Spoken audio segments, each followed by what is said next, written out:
Hello and welcome to the HistoryNetwork.org podcast.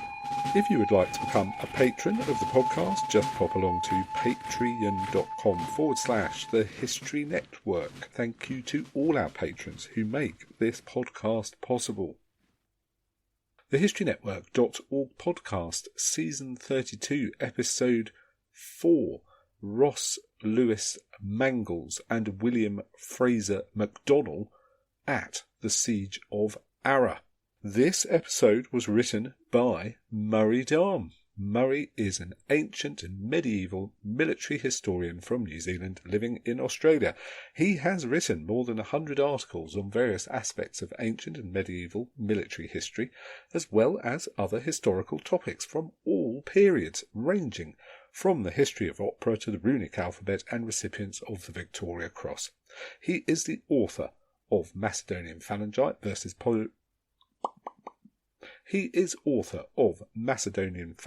versus Persian warrior, Athenian hoplite versus Spartan hoplite, and Leuctra 371 BC, all from Osprey Publishing.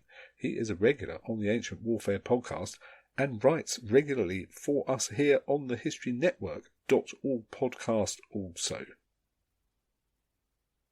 We saw in Season 31, Episode 4, and Season 30, Episode 7, that due to the remarkable actions of several civilians who took up arms under military orders during the Indian Mutiny in 1857 and 1858, that the newly instituted Victoria Cross was altered to allow such acts of bravery to be recognised. Although Thomas Henry Kavanagh was recognised as the first civilian Victoria Cross for his action during the relief of Lucknow in November 1857, his actions were not the first. Earlier on in the conflict in India, at the siege and attempted relief of Arrah in June and July 1857, two civilians had undertaken acts of selfless bravery which would be recognised with both men being invested with the Victoria Cross. Those men were both employed in the Bengal Civil Service, Mangles as the Assistant Magistrate of Patna, the centre of the British East India Company in the area, and McDonell as Magistrate of Saran. It is of interest that Mangles's act was gazetted along with Kavanagh's on July the 8th, 1859, and despite the fact that Mangles's actions on July the 30th predated those of Kavanagh on November the 9th, it was the more senior Kavanagh, the Assistant Commissioner in Oudh, who was recognised as first. MacDonald's action, despite occurring on the same day as Mangles's, was not gazetted until February 1860, by which time both Kavanagh and Mangles had received their medals, presented to them at Windsor Castle by the Queen on January the 4th, 1860. It is possible MacDonald's action was brought up as worthy of the same recognition at that time. The stories of Kavanagh and Mangles's bravery were already in circulation by then, and their medals were gazetted in July 1859. The nature of the Indian Mutiny meant that in October 1857 the warrant for the Victoria Cross was amended to include the Honourable East India Company. There was, however, no official way to recognise civilian valour in times of armed conflict. During the Indian Mutiny, civilians were caught up in, involved in, and volunteered for several of the military actions which took place throughout the country. These civilian actions were reported along with those of military personnel in the newspaper reports, which quickly reached Britain, and the individuals gained fame for their conduct. The experience of correspondence in the field during the Crimean War had created a market and an insatiable appetite for similar reporting, and the Indian Mutiny had many who wrote for the papers. The recognition of the deeds of military personnel, the first actions from India were gazetted in June 1858, led to a groundswell of support that the remarkable deeds of some civilians be likewise recognised. To do so, the royal warrant of the Victoria Cross needed to be amended again. In December 1858, therefore, the warrant was amended further to make eligible any non-military personnel who had taken up arms as volunteers and were operating under military orders. The first civilian Victoria Crosses were gazetted in the July 8, 1859 edition of the London Gazette, and which also announced the amendment. In July 1857, 24-year-old Ross Lewis Mangles from Surrey and 27-year-old William Fraser McDonell from Gloucestershire were both employed in the Bengal Civil Service, Mangles as the Assistant Magistrate of Patna and McDonell as the Magistrate of Saran. The Indian Mutiny broke out on May 10th, 1857, when the 3rd Bengal Light Cavalry stationed at Meerut mutinied over the court-martialling and imprisonment of 85 men for refusing the cartridges for their Enfield P53 rifles. These cartridges used tallow rumoured to be from beef and pork, and as such were deeply offensive to both Hindu and Muslim. This was only one of the tensions in India which had been building for some time, and there were several incidents prior to May which foreshadowed the mutiny, but nothing was done to ease the concerns and conflicts these revealed. When the mutiny erupted, the sepoys and sowars of the troops stationed in Meerut killed English officers and civilians before heading to Delhi on May the 11th to acclaim its king, Bahadur Shah Zafar, as Mughal emperor. Regiments stationed in Delhi joined the revolt, or they refused orders to shoot on the rebels. The mutiny quickly spread to other centres, and it spread further afield across the Bengal Presidency and to other states. News reached Arrah, headquarters of the Shahabad district, in early June regarding the expected mutiny in Dinapore, which had a garrison of 3 Bengal regiments as well as 2 British regiments, and more disturbing news followed. The European civilian population was mostly evacuated, and it was decided that the 2-storey 50 by 50 foot outbuilding of Richard Vickers Boyle, the district engineer of the East Indian Railway Company, would be fortified. 8 European men remained, members of the East India Company and East Indian Railway Company civil service. These were led by the magistrate of the Shahabad district, Herwold Wake, who had suggested the fortification of Boyle's outbuilding. They were later joined by 10 other men from surrounding areas. Reinforcements of 50 sepoys and 6 sowars of the Bengal Military Police Battalion arrived on June the 11th. Fortification of the outbuilding was completed by June the 17th. Arches on the ground floor veranda were bricked up, leaving small gaps to shoot through, and the 2nd storey was sandbagged. Food, water, beer and wine were also brought in for stores, along with ample ammunition. The civil servants, however, resisted moving their headquarters to the newly fortified outbuilding. Throughout June and early July, news kept arriving of the spreading rebellion, accompanied by rumours that an outbreak of the mutiny in the Shahabad district was imminent. An anonymous note was left informing the Europeans that the sepoys would revolt on July 25th. On July 22nd, news of the massacres at Cawnpore, less than 500 kilometres away, arrived. A note from the garrison at Dinapore arrived on the morning of the 25th, advising that the revolt was indeed expected that day and that the men of Arrah should stand prepared. The 3 regiments of the Bengal Native Infantry revolted on the morning of the 25th, firing on their officers and being fired on by the British regiments, before abandoning Dinapore and heading towards Arrah. The commander at Dinapore, Major General George Lloyd, did not order a pursuit, but prepared to defend Dinapore. In Arrah, exact numbers of the approaching sepoy force were not known, but the decision was taken not to abandon the town. The mutineers would need to cross the Somme River and Wake, was advised that the boats necessary would be destroyed. On the morning of July 26th, Wake was informed that the mutineers were crossing the river. 18 civilians and 50 sepoys from the Bengal Military Police Battalion moved into the fortified building and bricked themselves inside. The men at Arrah were sure that the mutineers were being pursued by the regiments from Dinapore and that they would only need to hold out for 48 hours at the most. They had sufficient supplies for a few days. Wake made a diary of the siege, writing on the interior walls of the outbuilding. The mutineers arrived in force on the morning of July 27th. There were more than 2,500 sepoys. They were immediately joined by the local aristocrat landlord Zamindar Kunwar Singh, who harboured grievances against the East India Company. Singh released more than 200 inmates from the Arrah prison, and they, along with the 150 prison guards, joined the rebellion. In total, it is estimated some 8,000 men joined the mutineers at Arrah.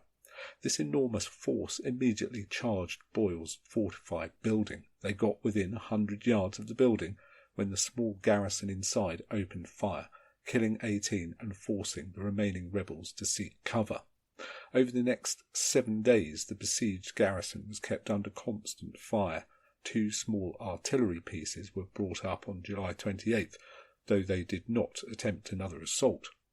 The rebels also kept up a constant musical cacophony of drums and trumpets. The water supply ran out on July 29th, and that night several sepoys sneaked out, stole tools from the rebels, and then returned to dig an 18-foot deep well in the cellar of the defenders' building. Food ran out on the 30th, and again during the night the local sepoys were able to escape from the building and return with several sheep from the grounds. Each night a voice would call on the Sikh sepoys to slaughter the Europeans and join the rebellion, and offer them a reward for doing so. The rebels had plundered the local treasury. A fire was set with the intention of smoking the defenders out. Chili peppers were burned along with furniture from Boyle's house, but the wind changed direction at the last moment, blowing the smoke away from the building. At Dinapore, news reached the garrison of the attack on Arrah on July 27th. Lloyd was still reluctant to pursue the mutineers, but was pressured by magistrates of the East India Company who knew the men at Arrah. A first relief force of 265 men was dispatched by steamboat, but it ran aground, and, under yet greater pressure, another boat was dispatched with a further 150 men on the 29th. Included in this second force of reinforcements were 7 civilian volunteers, including Ross Mangles and William McDonell. Both men were friends of Wake and knew the other company men in Arrah. The second boat picked up the first force, and the combined force of 415 men continued down the Son River, disembarking late in the afternoon. The force marched towards Arrah into the night, halting some 5 kilometres away from the town to await supplies. When the supplies did not arrive, the commander, Captain Charles Dunbar, ordered the march to continue in the early hours of July 30th. Dunbar ignored the warnings of marching at night in unfamiliar territory with tired and hungry troops. Dunbar inexplicably dispensed with sending scouts ahead as he neared Arrah. They had been seen, and a rebel force had been set up to stop them. Passing through a mango grove, the relief force was fired upon on 3 sides by up to 3,000 rebels. Dunbar was shot and killed instantly. The shooting was heard by the defenders at Boyle's, but they did not know what was happening. The relief expeditions suffered heavy casualties and began to retreat. Inside the besieged building, as the sound of gunfire grew more distant, the defenders realised that something had gone wrong. A wounded sepoy of the Bengal Military Police Battalion from Dunbar's force was able to make his way to the building, avoid detection by the rebels, and, because he was known to the sepoys inside, was drawn up by rope. He told the men inside what had happened to the relief force. It was during the retreat from the relief attempt that both Mangles and McDonell performed the actions for which they received the Victoria Cross. Mangles, accompanying the relief force, retreated, with the majority on the morning of July 30th towards the Somme River. The rebels pursued the retreating force, keeping up a constant fire upon them. Mangles had been wounded himself, but, under fire from the rebels, bound the wounds of a soldier of the 37th Regiment, and then carried the wounded man back to the boats to cross one of the larger streams. At the same time, McDonell, whose Victoria Cross was not gazetted until February 1860, also accompanied the retreat, and when a group of 35 soldiers had climbed into one of the boats, McDonell, with great coolness and bravery, climbed outside the boat and, under incessant enemy fire, cut the lashings which tied the rudder to the side of the boat. Having freed the rudder, the boat and all on it were able to make their escape. The men of the failed relief attempt then made their way back to the Somme River, and the steamer arrived back in Dinapore on July 30th. The crowd awaiting their arrival expected a victorious return, and were shocked and dismayed when the steamer docked outside the hospital and began to unload wounded men. The relief force of 415 had suffered 70% casualties, with 170 dead and 120 wounded. The reality of the defeat struck hard. Meanwhile, Major Vincent Eyre, commander of a company of Bengal foot artillery stationed in Buxar, only 75 kilometres west of Arrah, had been ordered to Cawnpore, but, hearing of events in Arrah, decided to relieve the town himself.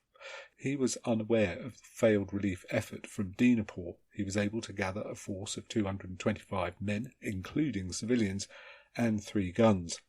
There were no horses to pull his guns, and so he used bullocks and elephants for the baggage. This force departed on the afternoon of July 30th at about the same time as the defeated relief force was arriving at Dinapore. Eyre had written to Lloyd at Dinapore of his intentions, and Lloyd's reply, telling Eyre about the defeat of his relief force and ordering him not to depart Buxar but to wait there for further orders, reached Eyre while he was on the march. Eyre ignored Lloyd's orders and continued. A force of approximately 2,500 rebels was sent to intercept Eyre, and these surrounded him on August 2nd, some 10 kilometres west of Arrah. Eyre ordered his artillery to fire on the rebels who surrounded him, and followed up with a bayonet charge against them. This was extremely effective and caused the sepoys to disperse. Eyre's force only suffered 2 killed, but inflicted over 600 casualties. They continued towards Arrah, and early on the morning of August 3rd received a letter from Wake advising them that the defenders were all well. Eyre's actions had actually caused the rebels to abandon Arrah and the siege completely. The defenders at Boyles in Arrah had heard the artillery fire on August 2nd, and the musket fire on their building had lessened and then finally stopped as the day progressed. Men from the village approached the building to advise that the rebels had been defeated. The defenders did not believe the report and waited until midnight, when they sent out a party to reconnoitre the town, discovering it deserted by the mutineers. They also found a mine dug under the foundations of the fortified building, filled with gunpowder and with fuses ready to be lit. 2 men from Eyre's expedition reached the defenders early in the morning on August 3rd. The siege was broken.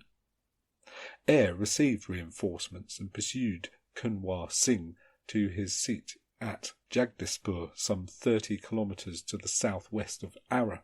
Singh, however, fled with his forces, and Eyre's men destroyed the town, including a Brahmin temple. Singh continued the rebellion, taking his force to Lucknow, and then, when the siege of Lucknow was relieved, retreating once again to Jagdishpur, where he died in April 1858. His forces fought on and repelled attempts to dislodge them, finally surrendering as part of the amnesty in November 1858. In addition to the Victoria Crosses for Mangles and McDonell, other rewards were issued for the actions at Arrah. Howard Wake was made a champion of the Order of Bath in May 1860, and the sepoys of the defenders were given 12 months' pay. The Bengal Military Police Battalion were granted unique battle honours. Major Arrah was recommended for the Victoria Cross by Sir James Outram, Commissioner of Oude and overall military commander of the area, but this was not granted, probably because Arrah had ignored the order of Major General Lloyd to wait. Arrah had also allowed the destruction of the Brahmin temple at Jagdishpur, something the Governor-General of India, Charles Canning, precisely censured him for. Boyle was made a champion of the Order of the Star of India in 1861. Boyle later wrote a brief account of the siege, Indian Mutiny, brief narrative of the defence of Arrah garrison, and Wake was involved in the composition of Isabel Gibbon Siefking's A Turning Point in the Indian Mutiny, published in 1910. Mangles and McDonell's awards were the first actions by civilians to be recognised with the Victoria Cross. Despite the notoriety of Thomas Henry Kavanagh, these two men's bravery deserve to be better known. Well, thank you, Murray, once again for an excellent script. If you would like to write a script for us, then drop us a line, info@thehistorynetwork.org, with your ideas. We would love to hear them. And if you would like to become a sponsor of the podcast, please pop along to patreon.com/The History Network. Thanks once again for listening. You've been listening to the historynetwork.org podcast, written by Murray Darm, read by Nick Barker.